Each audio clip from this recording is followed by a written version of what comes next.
کلایمیټ چینج چې وداسې ګلوبل وداسې شیرډ مسله ده چې دا وخت د نړۍ ټول هیوادونه بلا د څه تمیز بلا د څه سرحدي بندیزونو ټول هیوادونه د دې څخه ډیر زیات اغیزمن شوي دي. ماحولیاتي بدلون یو داسې فنامنا چې همدا وخت د ټولې دنیا لپاره د ټولې نړۍ لپاره یو ډیر لوی الارمینګ تھریټ دی، یو ډیر لوی خطر ده. د دې ستونزې د اواړولو لپاره یا د دې د ټاکل کولو لپاره د یو ملک یا د یو هیواد دومره توان او دومره طاقت نه وي. د دې لپاره لکه چې د پر نړیواله سطح باندې یو ډیر لوی کانفرنس په انوال بیسیس باندې کیږي، د کانفرنس اف پارټیز چې دا وخت دیرش کانفرنسونه سوي دي. د دې په هکله باندې په انټرنیشنل لیول باندې یو کنسنسس یو اتفاق رائے د ډیولپډ کولو لپاره هم د دې پلیټ فارم څخه کار کول کیږي. چې په نننۍ نشست کې موږ د پاکستان په اړه باندې زیات نظر لرو چې د ماحولیاتي بدلون څخه پاکستان ډیر زیات په هغه ولنریبل کنټریزو کو شامل دي، هغه اغیزمن هیوادونو کې دي چې د پاکستان که موږ اکانومي او معیشت وګورو هم زیاتره د جی ډي پی انحصار چې دی هغه په اګریکلچر دی، په کرهڼې باندې دی.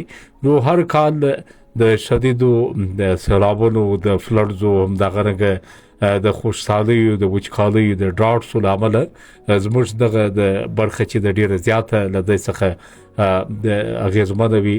داسې انساني زیانونه د پراپرټیزو د ډیمیج مخې ته راځي.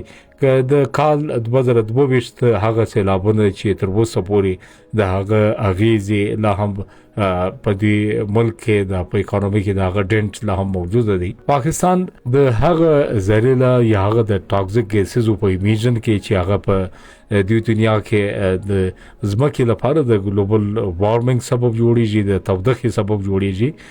دا هغه ټاکسیک ګیسز لکه کاربن ډای اکساید دی، میثین ګیس دی، هم دغه رنګه سی اف سیز دی، کاربن کلوروفلورو دی، کاربن مونو اکساید، دغه گرین هاوس ګیسز چې د دنیا لپاره د تودوخې سبب جوړیږي.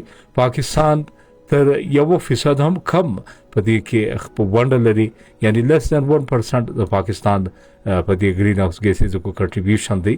خو بیرته هم پاکستان تر ټولو زیات د دې څخه اغیزمن دی، د دې څخه زیات د پاکستان د پراپرټیز، د پاکستان اکانومي، د هیومن کیژوالټیز هر کال تر مخې راځي.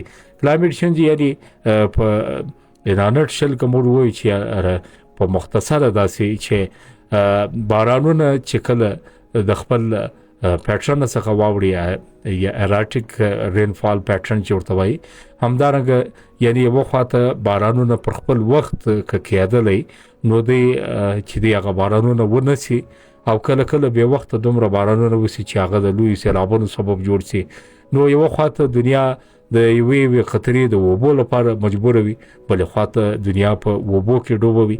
نو دغه د دواړه ایکستریم فارمز د دې د ټاکل کولو لپاره یو عامه پوهاوی هم ضروري دی.